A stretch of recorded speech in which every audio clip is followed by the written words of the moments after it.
All right, well, hello everyone. We're gonna officially go ahead and get started. Welcome to today's webinar, the top IT priorities for the C-suite in 2020. My name is Joel Anderson. I'm the VP of Marketing here at Tier4 Advisors. Look forward to presenting today's session.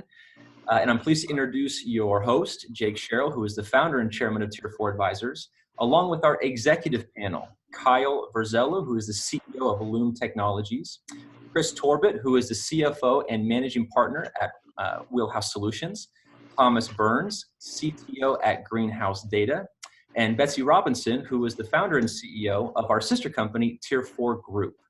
Before I hand the time over to Jake, just a few quick housekeeping items. Today's webinar will be recorded and will be made available along with the contact information of our panelists after this session.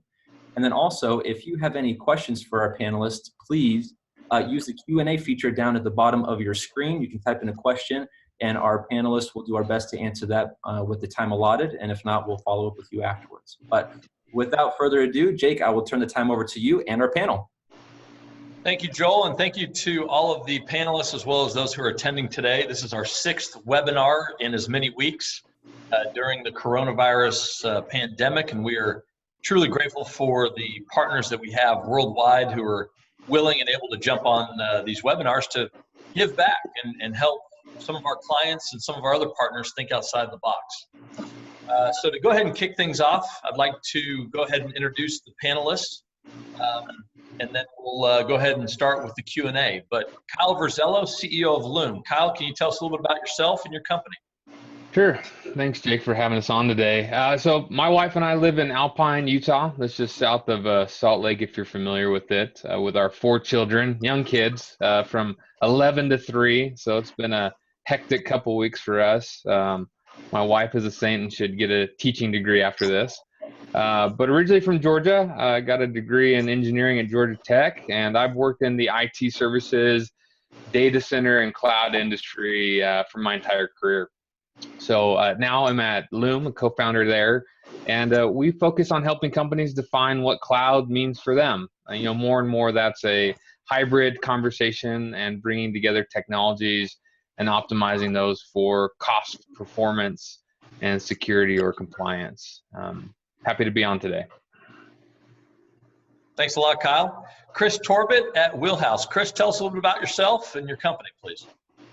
Well, following up after Kyle, I have 3 daughters, and I run a small Zoom call center at our house now. So, and we're based in St. Louis, Missouri. So, Wheelhouse Solutions is based again in St. Louis, and we help customers really in the IT space understand their inventory, and then help them with automation and its standardization in their IT space. So, we're more of an MSP type of play. And glad to be here today. Thanks, Jake. Thanks so much. Thomas Burns, CTO of Greenhouse. Thomas, give us an idea about yourself and Greenhouse Data. Thanks, Jake. Thomas Burns, CTO, Greenhouse Data. Live in Denver, Colorado. We are headquartered in Cheyenne, Wyoming. I live here in Denver with my wife and 2 boys, a 9-year-old and 11-year-old. So we are now officing in pure chaos. We are an MSP provider as well, big focus on digital transformation, helping organizations develop and build new applications, deploy infrastructure into the cloud, and then provide a management platform to support uptime and performance of those applications and infrastructure. Thanks so much, Thomas. And my partner in Tier4 Group, Betsy Robinson. Betsy, go ahead and introduce yourself to the crew. Yeah, thanks for having me. Betsy Robinson, Tier4 Group, and because you put me on a panelist with a Georgia Tech grad, I have to say go dogs, and give a shout out to UGA on that one. But I'm the founder and CEO of Tier4 Group, and we have 3 distinct divisions underneath our umbrella. So one is around helping organizations of all size source and recruit IT talent. The second is around professional services. And the third is around cybersecurity. So we have a great cybersecurity team and actually a new MSSP that we've launched to the market here recently. So we can do everything from pen testing or virtual CISOs or help companies outsource cybersecurity operations. So excited to be here and excited about the topics today. Awesome. Thanks so much. And again, my name is Jake Sherrill. I'm the founder and chairman of Tier4 Advisors and a partner with Betsy and Tier4 Group. Tier4 Advisors is here to help expedite and simplify the procurement process, architect, strategize, help you transform your IT department, IT strategy, IT stack. So whether it's data center, telecom, managed services, or security, we help you find the right vendor for the right price, depending on what your needs and scope of the project is. Let's go ahead and jump right in. First question, Kyle, we're going to start with you, talking about some of the top priorities of kind of the C-suite, if you will, increasing bottom line revenue, business functionality, sourcing, maintaining talent, etc. Short-term, long-term, if you can go ahead and kind of start, and then we're going to open it up to the rest of the panelists.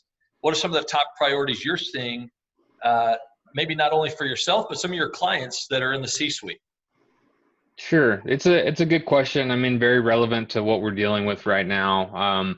You know, every business is unique in terms of the industry it's in or the industry it's serving, its size and stage. You know, this pandemic has hit everyone similarly, but differently all at the same time. And, you know, as I thought about this question and considered kind of how Lume has reacted, I think there's a couple universal priorities that exist for everyone. And the first of those is people. You know, this is a thing affecting humanity, right? And we're all in this together. And now is the time to protect and operate with a lot of empathy.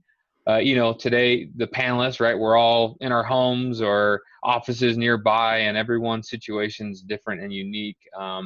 And I think a top priority is to understand that, you know, everybody's individual situation is different and real, and we're all in it together. You know, when this first started, we had to talk about, as a team, about not being shy about being on video calls and being okay with having kids pop in the video or loud noises in the background, and just being comfortable that we're all in this together. You know, there's a lot of uncertainty and can be a lot of fear around times like this. And I think, you know, remembering that we're all in it together and that we're working to protect each other is a very bonding and uniting act when you act in, you know, whether that's faith or confidence or just, you know, being nice. I think that makes it a little easier for everyone.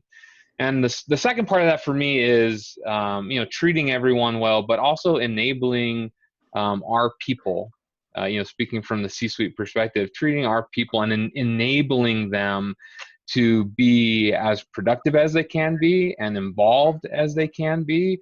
And, you know, a lot of that comes down to kind of a cultural perspective. You know, I think now more than ever is a time to have core values. You know, those can be considered fluffy, right, in a company. But I think at times like these, it helps you stay centered and creates a lot of autonomy as people work very separately, right? You're not collaborating in an office like we used to. And understanding what's core, you know, to your company is really important in creating that type of autonomy.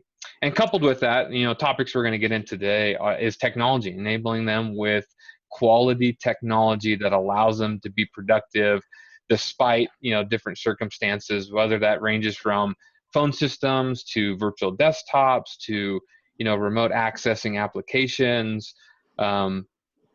Putting your best effort into enabling your people with great technology is really key to operating in these times. So people's my first, you know, priority and pretty encompassing. My second one would be a growth mindset. I think in these times it's really easy to be concerned about budgets, and rightfully so. I'm not saying you ignore budgets, revenues, and those monetary things. But my concern is always, and my caution is, cutting only takes you so far. And I think having a growth mindset in times like these, you know, specific to your company and your needs is really critical, because a lot of opportunity is born out of crisis. And, you know, this could be revenue, this could be improvements, The reality is, for those who weren't prepared, the time's kind of passed to be prepared. And so we've got to adjust and have the right mindset to tackle going forward. And so, a lot of things on the list you said, Jake, are really good. But I think as leaders and our organizations, we have to make sure to not be overcome by that shrinking, cut back type mentality, and really have a growth mindset as we move forward. That's great. Thomas, with Greenhouse, wanted to, find out from your perspective. I mean, maintaining talent, monitoring productivity, remote workforce, a lot of different things that I'm sure you're being brought into, not only for your own company, but your clients. Speak to that for a minute. I mean, what are you seeing as top priorities? And then how are you managing your team of, dozens of engineers all over the globe? Yeah, I mean, I think from the ownership perspective, looking at our own organization, we did exactly that. We looked internally. We wanted to make sure that everyone who worked for us felt comfortable and safe, and we were outlining as many programs and priorities within the company to help them achieve working at home, being safe, supporting their family. I mean, we've all had an influx of being either teacher or substitute teacher, making sure that they had enough time to be able to do those things and handle just the chaos of the world that we're in right now. Now, if I put my CTO hat on and start to look at how we're supporting our customers, that's sort of our second priority, making sure that our customers who they're in big transition. IT is not going away, but there are a lot of hesitation in being innovative right now, or taking on projects that maybe be deemed risky at this point in time. So we've been really helping, I think on a couple of fronts on the technology side. Communication platforms has been a big push right now. So making sure that our teams are ramped up, educated, and can support those endeavors. But we also have the less sexy stuff. Now is a great time to focus on foundational efforts within your organization, security, disaster recovery, documenting standard operating procedures, testing standard operating procedures, looking at compliancy, looking at automation process, et cetera. So yeah, the first priority, 100% agree with Kyle. Look internal, protect your people, make sure your teams are as protected and can take care of their families. And then second, let's make sure that our customers are taken care of and moving as close as we can to our customers' needs. That's perfect. Chris, we're going to shoot the next one your way. And it comes from a recent PwC article that stated that 75% of CFOs are concerned about a global recession, reduced workforce productivity, and consumer confidence, along with supply chain disruptions. The C-suite needs to understand, though, that obviously it's possible to reduce technology expenses significantly while maintaining and even improving operational stability. I want to talk with you about eliminating waste, maybe reallocating spending, just kind of the overall thought process there from a CFO perspective. Any thoughts that you want to share with the group? Yeah, no, thanks for the opportunity, Jake. So we really look at the overall technology spend, and it could be done by reviewing power, mobile phones, monthly cloud expenses. And we really look at those in addition to and kind of correlated with outdated systems. So are there systems now that didn't meet, and I thought that was really good what Thomas said, going, when you now all of a sudden you found yourself in a different environment, are those systems, while you are looking to cut expenses, how are you looking at those expenses going forward is such an important thing. And so you really need to have a systematic and a complete approach to reviewing those with outsourced experts and get a different opinion, right? And so the other thing I think that does that as well is really understanding the inventory. I believe Thomas said this a little bit about automation. So, you really need an automated inventory of all your assets to understand what you have in this environment. And those assets have changed, right, within 2 weeks, right? So, for example, some Some companies, ours not in particular, but they maybe had to take some of those assets home. Are those still protected? Are those still a new expense that maybe I can offset? And maybe you can automate routine tasks that would allow you to do that. So really, we've looked at a technology expense management, and inventory and automation is something that we have looked at very closely. And Kyle or Thomas or Betsy, please chime in here. But talking about maybe SD-WAN where possible, talking about different opportunities in the cloud, if you will, if SaaS or DAS, desktop as a service, VDI makes sense. DR as a service might make sense in certain categories. You want to chime in there on anything, rethinking maintenance agreements, midterm renewals, things that might be targets that Greenhouse or Lume or Betsy, maybe some of your clients have taken advantage of? Okay, I can jump in on that one. All those things you said are definitely things to consider. One thing that we're seeing is, companies recognizing that, there's more than one way to procure financially. Some companies we run into are very comfortable with a CapEx model, right? They're used to spending capital, and vice versa, right? There's a lot of companies who love OpEx, and they're having to readjust on their allocation of resources. Those resources have been diverted to sustaining in the pandemic, and so my advice would be to press your providers, or if you're considering new providers, on being more flexible or open with those financial options, in addition to the great technologies that are out there, because you can find flexibility in mixing and matching CapEx and OpEx to fit the needs of your organization and your kind of resource constraints. Yeah, I'll tack on to that a little bit, and some of the issues that we've seen from our customers are around, VDI would be a great example of helping them manage the productivity of their remote workforce. It's a great time to look at solutions like that.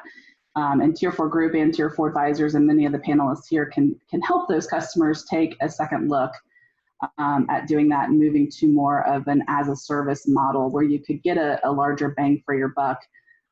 We actually have a customer right now on the security side where they're actually going to be replacing a tool with our cybersecurity operations as a service, where they will get not only the tool, but they'll get the labor behind it to evaluate their threats and prioritize their threats and feed them the information.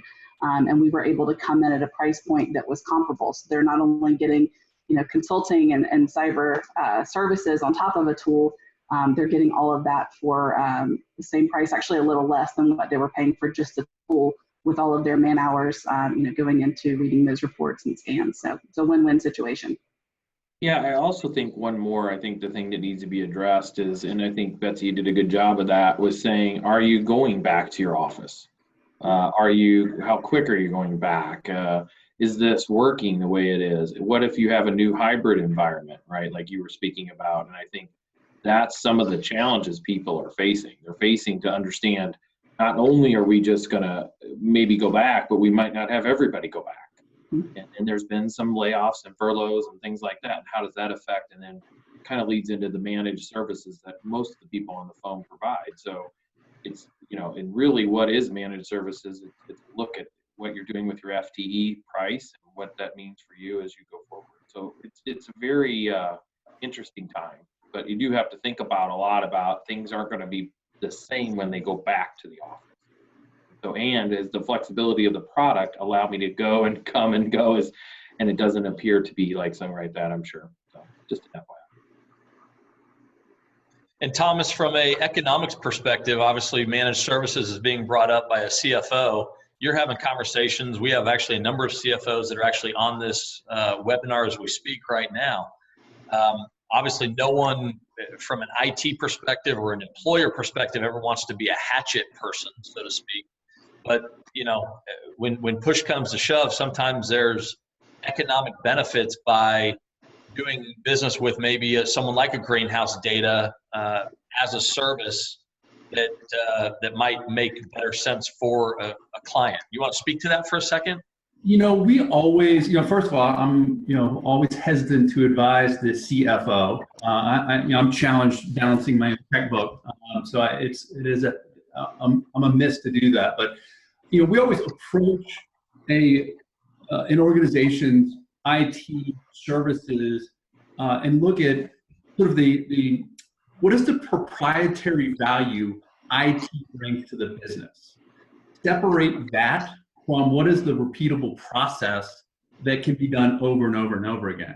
And so you always look at, hey, can we help you document your environment, build standardization around that environment, build playbooks and automation around that so that you can actually outsource some component of that and reduce the overall cost to the business while bringing your internal folks and focusing them on the proprietary value activities, which will actually help enhance the business. So we don't really look at it from a,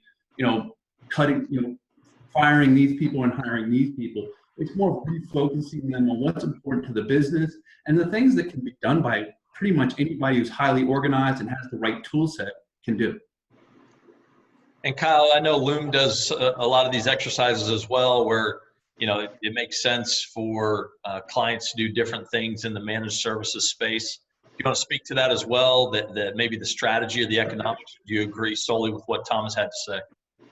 No, I think it's a great point. We always challenge customers to really understand what you have, right? From a application perspective, from an infrastructure perspective, and the often overlooked pieces from a team perspective, right? What do you have currently? What does your team, what can they do? What do you want them to do? And then what, kind of picking off of you, Thomas, is, what is the cost to continue to do certain things in-house versus outsourcing that? And, and there's pros and cons to that.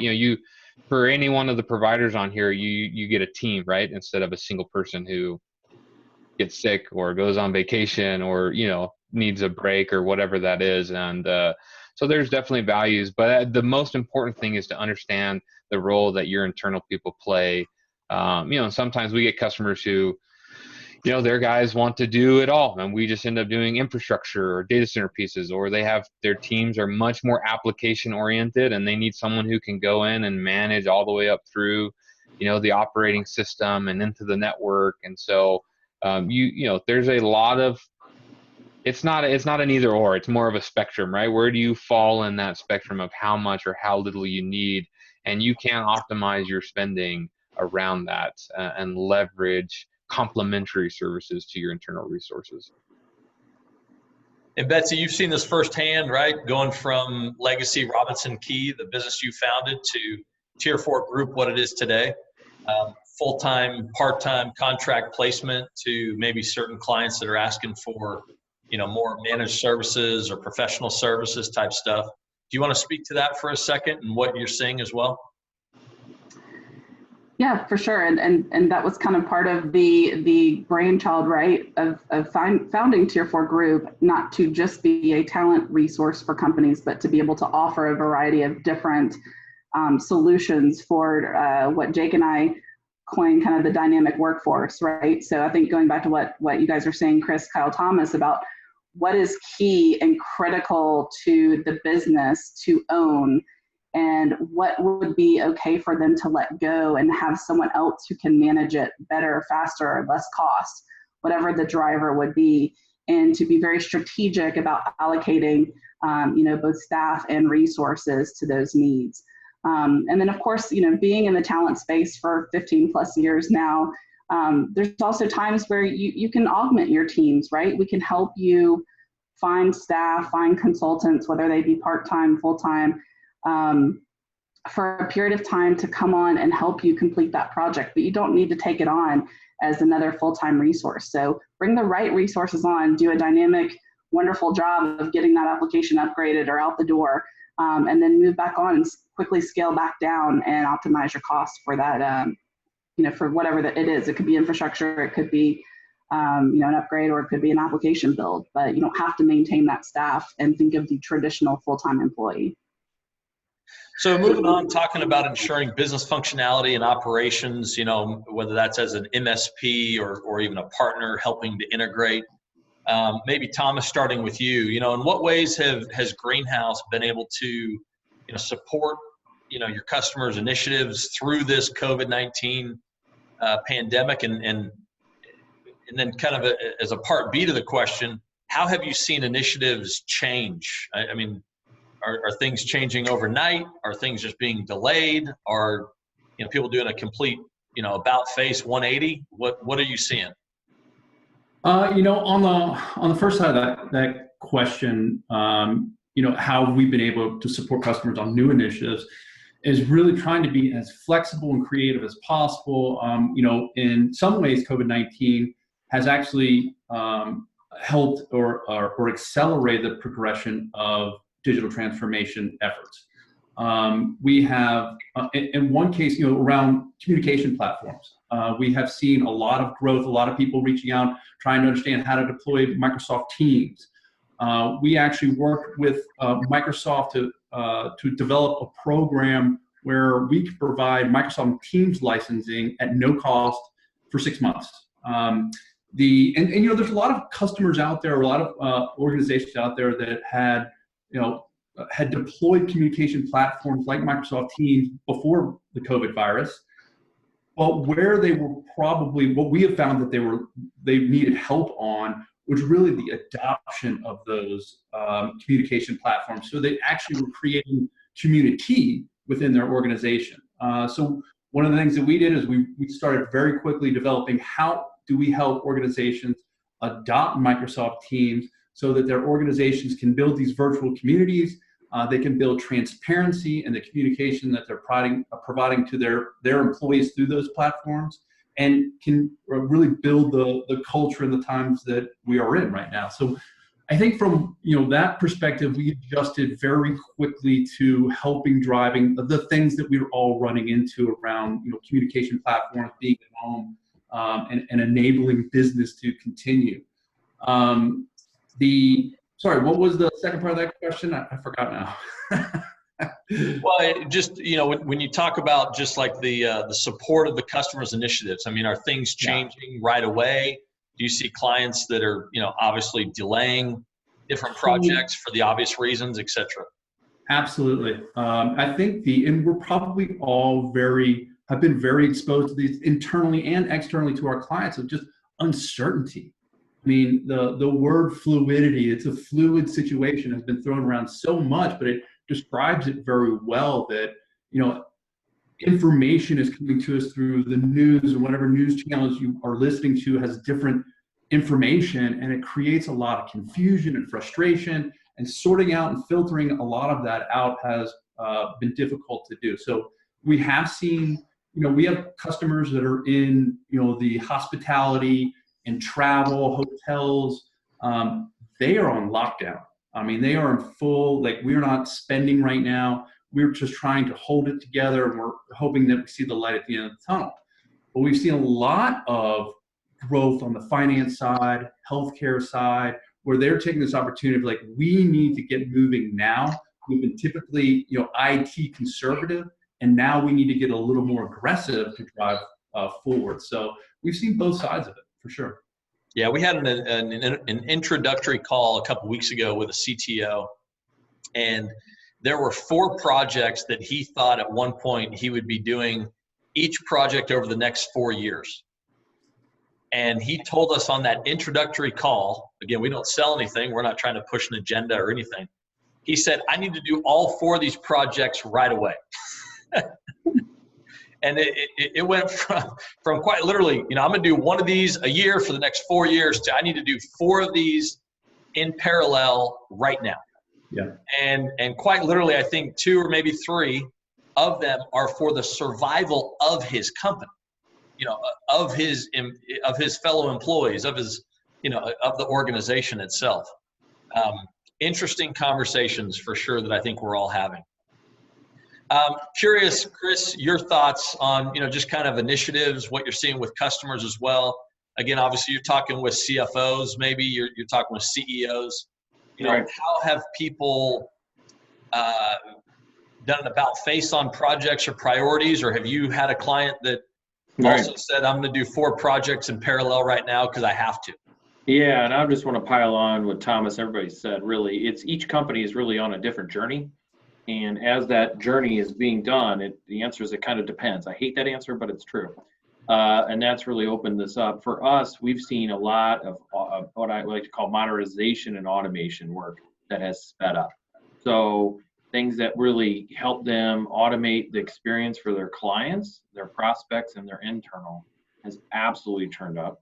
On the other side, and I believe you guys talked about this, the hospitality, our customers in our hospitality have completely shut down.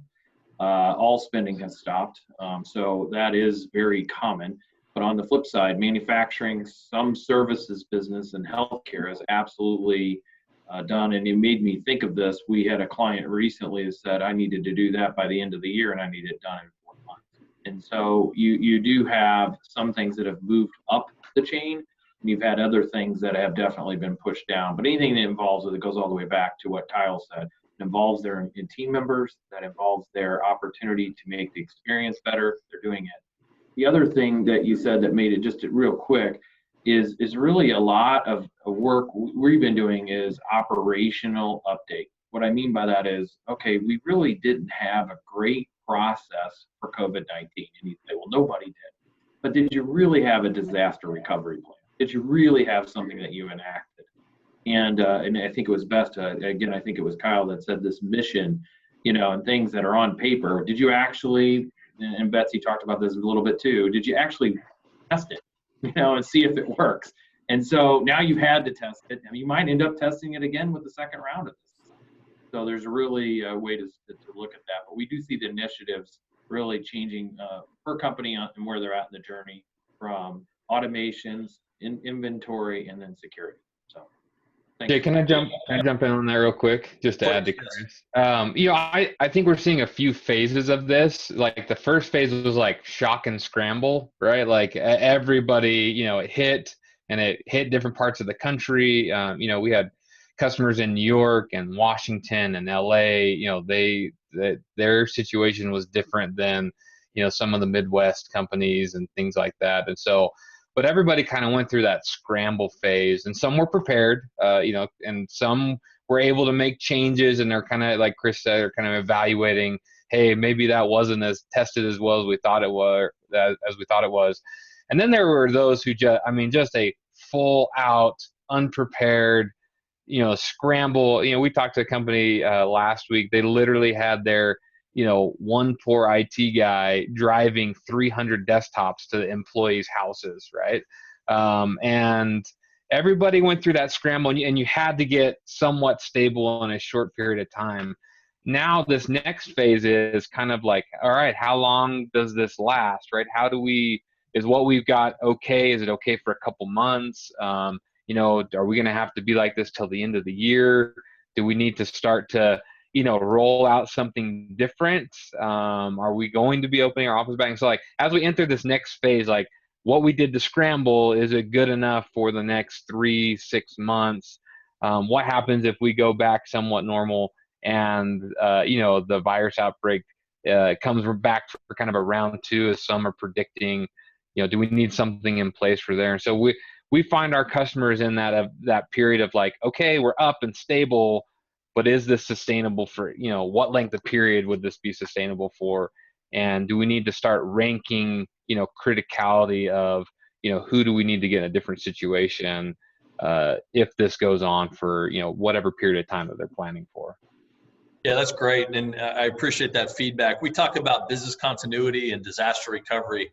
It's important to reiterate the fact that those are two totally different things. Oftentimes they're in the same sentence. But business continuity is, talking about what happens if an executive team member is, infected and unable to be around. What are your continuity plans from that perspective? And Betsy is kind of a little bit of a lead in to, the next question about increasing or decreasing staff. Again, the answer that we hear most relevant in a lot of these questions is it does depend. Right, because some of our clients are actually still hiring, and actually hiring very aggressively. And then we have other clients who are obviously furloughing or letting hundreds, or in some cases thousands, unfortunately, people go for obvious reasons. You want to talk to that a little bit, and then also, just talk about kind of the interim or fractional leadership ideas that are out there as well through that kind of dynamic workforce strategy. Absolutely. So one, going back to, everyone hates to say it depends, but it does vary so much across industries. So we have seen our cloud clients, our supply chain manufacturing clients, our financial services clients, and even our MSPs that we support continue to hire both on the full-time side, but we've even had some business cases where their calls, the MSPs, their calls have gone through the roof, people working at home, triaging issues, supporting those people as they transition to work at home and have questions. And so we've had a number of even just 3 to 6 month type of fractional hires where they can help with taking the abundance of tech support calls and network support calls that come in through their call center. But for those that have unfortunately been affected by layoffs and are having to still do more with even less in the IT space, looking at fractional or interim talent is an option that they should absolutely explore, especially at the higher levels. Maybe you don't need someone full-time, but you can still have someone part-time to keep the lights on or to help you help with guidance to get out of the what's going to happen next of 2.0, right? As Kyle mentioned, that next phase.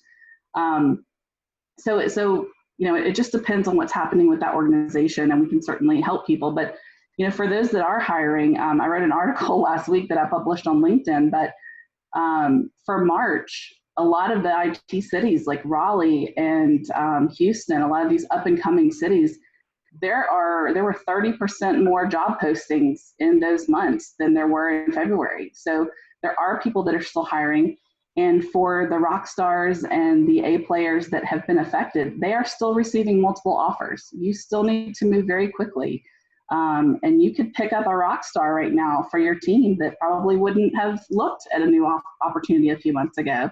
So there's lots of things that we can advise companies to do during this time. And then I'll also end with what we've seen as a major uptick in clients who hadn't previously considered a remote employee, and they're open to that idea, which is could be the new normal. Like Chris said, we may never go back to a full-time true office setting again, or it could be a hybrid model. So where you were geographically confined by 30 or 45-mile radius of hiring talent before, you could look all over the globe in theory, or across the United States to pick up a resource. And in a lot of cases, people that are in higher cost geographies, California and New York, where it's such a high cost of living and high cost of salaries, you could hire people in places that have a much lower cost of living, South Carolina, Texas, and some of the Midwestern states. So it could absolutely be a benefit for your company to pick up a great resource, but you could also pick up a great resource at a lower price point as well. And Kyle, the next one's for you. Obviously, you have global employees. You're the CEO based out of Salt Lake City, Utah. Betsy's hitting on the idea that, companies, instead of hiring people in downtown Manhattan, might consider hiring someone in Birmingham, Alabama, because they're now used to this remote workforce idea. But managing that productivity or keeping, I don't want to say keeping tabs, but monitoring the productivity of your global workforce. How do you do that? What are some of your thoughts to some of the folks that this is still new to?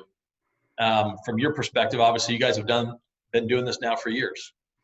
Sure. Yeah, I think it takes two components. Quality technology and quality culture are really two really key components. And we've kind of hit the technology piece. You have to enable them to be able to get their work done. But it's also a time to lead with clarity and trust, and recognize that it's a different world, right? We have lots of employees who do have different hours. We have people who will, work in the morning, take the afternoon off to help with kids, and work again in the evening. And we try to really, communicate what matters, and, leverage that with good communication tools on when, when tasks and projects are due, and to update frequently and often. On the culture side, we have 2 weekly meetings for the whole company. We do a Monday morning meeting that we call it a commitment meeting, where the whole company gets on and every department talks about what's priority for the week. And we share that. Everybody gets to hear what's going on throughout the organization. And then on Friday, we have a team meeting that we call the Friday Wins meeting. And we get on again as a company and try to find a time where we've got 4 or 5 time zones that we manage through, a time when everybody can kind of be on and have some overlap. But we share just good things that happen from the week. We literally don't talk about due dates, projects, anything like that. We talk about wins. That could be revenue, that could be projects completed, that could be someone's birthday. We had an employee whose mom had to be in the hospital and got released, and celebrated that as a team. So communication with remote employees has to be at another level, because you just don't get the interaction in the office. But coming back to the technology piece, Thomas kind of talked about communication platforms, whether that's Teams or Slack or whatever you're using. The organization of those and communicating when and where communication happens, being clear about that, and not being afraid to revisit that with more frequency, because you can get a lot of communication sprawl. People can create channels and side channels, and you can end up having siloed information. So we try to be really good about opening that up. And then for us, we eat our own dog food with virtual desktops, for example. There is a component of remote working that you have to consider with security. We have an accounting firm, for example, who does processes tax returns for people, and they're touching sensitive data, and they're all working from home, 300 of them across the country. How do you deploy technology that allows them access to what they need to, but also, protects and limits the liability to the company of having a rogue employee, run off with that. And so those are all things to consider. And there's great technology out there that's been deployed. I mean, this is not, it's not like this is brand new. I think just everyone's facing the reality of we've got to do something, and there's great technology out there that can be leveraged. Yeah, I have a comment on that too, to pile on. So we manage that a lot in the same space, just like Kyle said, with doing Teams. And how we do that a little differently with our clients is we already, when they come on board, we include them in a team. And so we're all utilizing the same things that Kyle said. As a team, we're utilizing the same platform. It wasn't an overnight thing that we did, but it was something that we kind of pile on and do the same as our clients and use this technology, just like Kyle said, that you're using every day. So when they ask how to do that, we can show them how to do that. So when we communicate with our customers, we're using Teams, for example. We're communicating internally with Teams. Our phone system is tied to Teams. So an example of all that technology is there. And then one quick one for somebody else. We do similar things that Kyle does, and I agree. Part of our workforce has always been from home. And also the other piece that helped a lot was, and Kyle, just pile on yours, sounds great, is that we identified what times that things could be done. Great example. We're going to bill a customer. We're going to bill our customers. Does it matter we bill them at 2 p.m. or at 6 p.m.? I don't think it matters if we don't bill them until 6 p.m. But all of a sudden, you have tons of team members that have become teachers, right? And overnight, right? And they're making sure they're kids. So how does your culture allow that to happen? It's very important. That needs to be addressed. Well, I saw Joel jump on here. Wanted to, we'll take this for another couple of minutes. If you have any questions or comments, feel free to chat us through the chat feature here on the webinar. Thomas, any final points that you'd like to make to the group? Again, we're talking about, strategies and things that might matter to the C-suite. Anything that we didn't cover that you want to mention? I think, one of the things that we talk about in all of these things, communication platforms, one of the things that we are really trying to help our customers with is how the work gets done. And so we have a big focus around DevOps and agile methodologies. So when we're trying to engage our customers, we're trying to build those cross-functional teams, just like Chris was talking about, pulling members of their team, their subject matter experts, their security folks, their developers into that team and go through our very iterative, agile process to develop whatever we're doing, whether that's a a power app application or infrastructure deployment. And what we're really trying to do there is teach that organization how to do that work in a very iterative, agile methodology. And we hope that that's what we leave behind, is sort of that process of how to get work done very quickly and very flexibly when things are constantly changing as they are now. So, I think that's been our approach. It has been, we've really kind of dug in there during this time as well.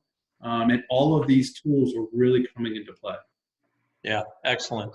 Betsy, I'll come to you next. Any thoughts on what we've discussed? Anything you want to mention towards the end of the call here? Yeah, I know that, in preparing for this call, we had discussed, should corporations accelerate their transformation strategy based on this event? And I think the short, simple answer is absolutely.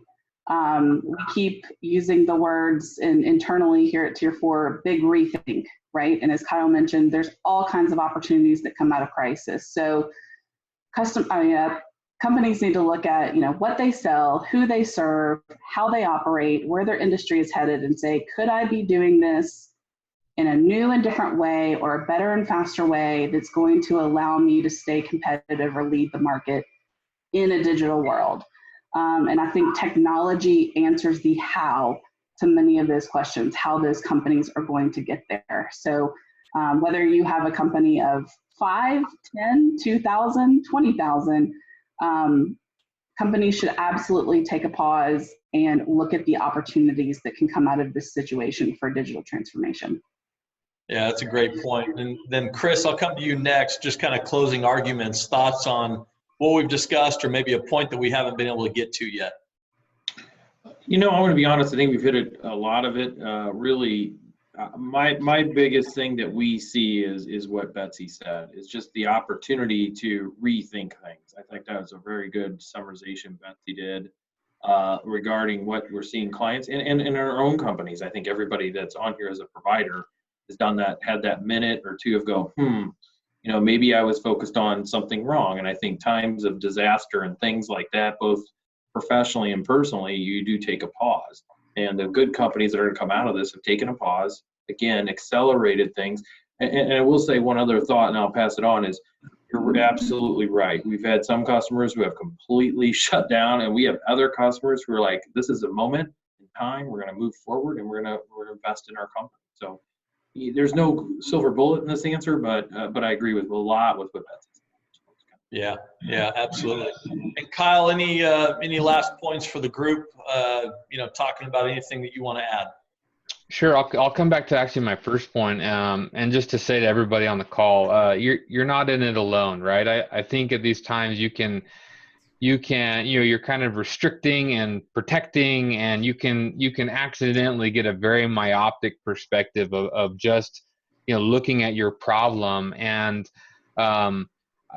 we said earlier in the call, know what you are good at, know what your capabilities are, know what's important to you, and identify that, and then ask for help.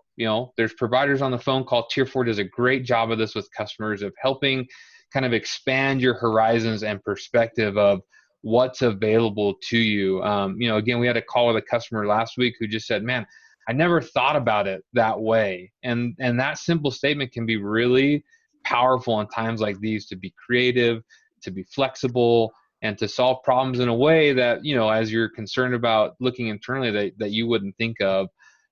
So ask for help. There's lots of technology providers, technology manufacturers out there that see a lot of different situations that you don't get to see often when you're just working in your company, that you could leverage. And it's out there for you. So don't be scared to ask for help.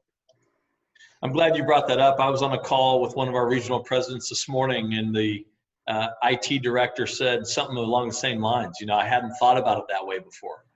And again, this almost gives us all an excuse or an opportunity to think of things differently, whether that's because timelines have been extended or moved up, or priorities have changed entirely. So in a way, we're almost given permission to think differently in a pandemic like this, if you will. Joel, again, I know you're on. We are 5 minutes over, but a lot of really good value-added points here. I will turn it back over to you. It looks like we have quite a few questions coming in from the participants, but don't want to take another half an hour, so we'll have to get back to those down the road. Thanks, Jake, and thanks to our panel. We may need to have a C-suite topic 2.0 in the near future, so thank you for joining us. For those that have attended, if you have any specific needs or any topics that you want to touch on or discuss further, please reach out to a Tier 4 Advisors team member. We'd love to be able to discuss that in greater detail and introduce you to some of our partners. We do look forward to having you join us on next week's webinar, which is the benefits of UCaaS. Why now is the time to make the switch? And so we're going to dive very deep into this specific piece of technology. So next week, Wednesday, 2 p.m., we plan on seeing you there. Thanks to all those who joined us. And again, thank you to our panel. We'll talk to you soon.